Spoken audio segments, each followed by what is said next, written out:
Okay guys, ngayon ang lulutuin natin yung beef lengua. Well, ayan. Lagay na ako ng mantika, then butter, then nilagyan ko na rin ng sibuyas.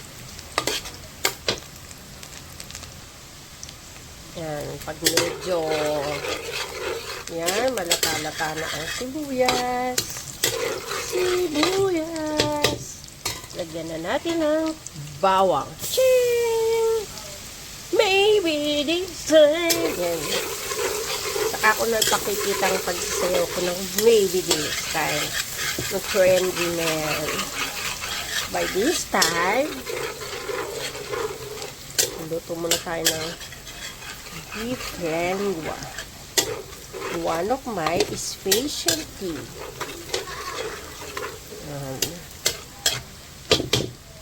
Pag sobrang gisa na ang ating bawang at sibuyas, ilalagay na natin ang pinalambutan na dila.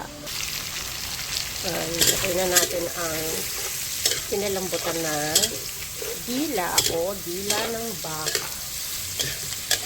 Napakasarap at napaka-yummy.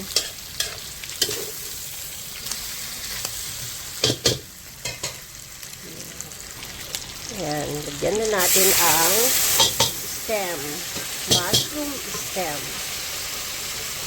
Sana'y may matutunan kayo sa mga pinaggagawa ko. And so, ayan guys.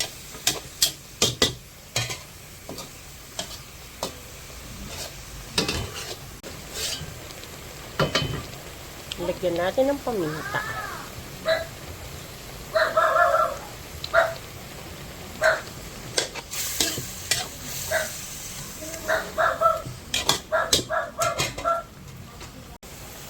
Ayan, lagyan natin ng sabaw.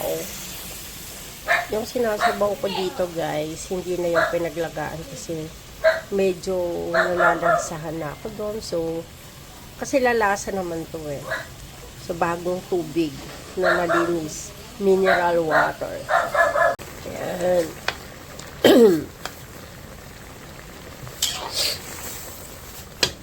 Ayan natin siyang kumulo.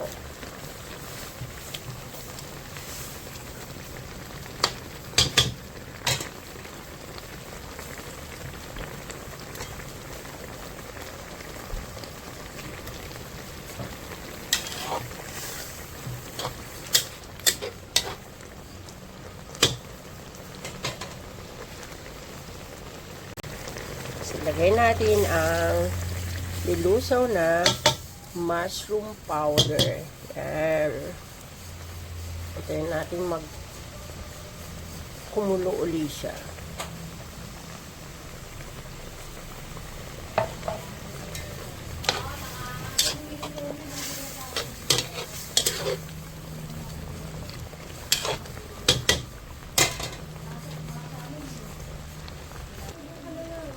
Sobrang creamy na siya. Yung palang po yung nilagay natin. Ang mushroom powder.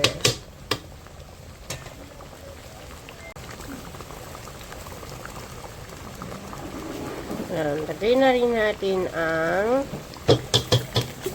cream of mushroom. Yan. Ito yung ginagamit ko kapag lengua. Yan guys. Campbell, cream of mushroom.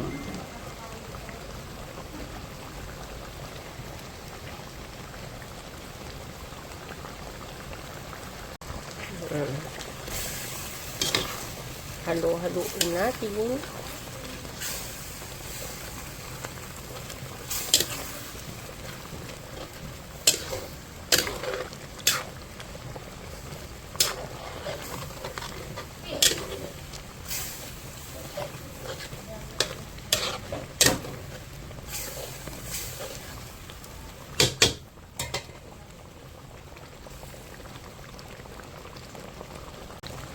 Tapos, lagyan na rin natin ng Nestle cream. Ito guys, yung Nestle cream. Yan. Pag lengua, yan yung nilalagay ko. Nestle cream.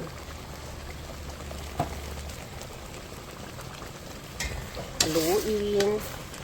Yan, huwag hahayaan na hindi mahalo kasi dumidikit po yan. So, medyo hinaan lang natin yung apoy para hindi siya dumikit.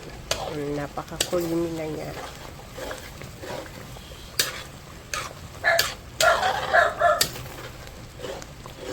Napakasarap ng ating beef lengua. And guys, pwede nyo nang gayahin. Yan, sinishare ko lang naman yung kaalaman ko sa pagluluto. Try nyo, sundin nyo lang yung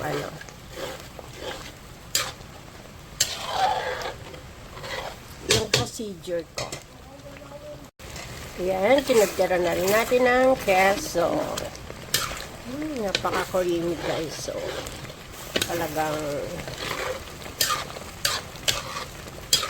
sobrang sarap. Talagang mapapawaw, wow, wow, wow ka. Napapadami ka ng kanin. Yan. Napakasarap. Napaka-creamy.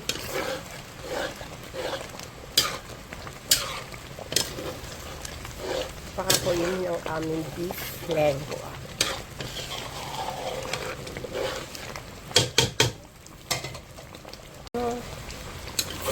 Ulit.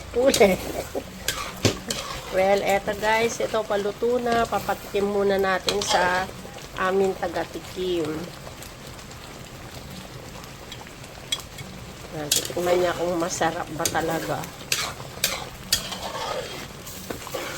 O, anong masasabi mo? Okay na po, lasang-lasa.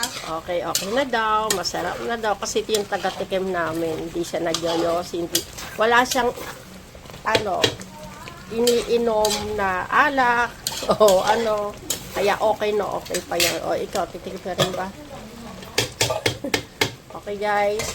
Tapos na. I-deliver na siya.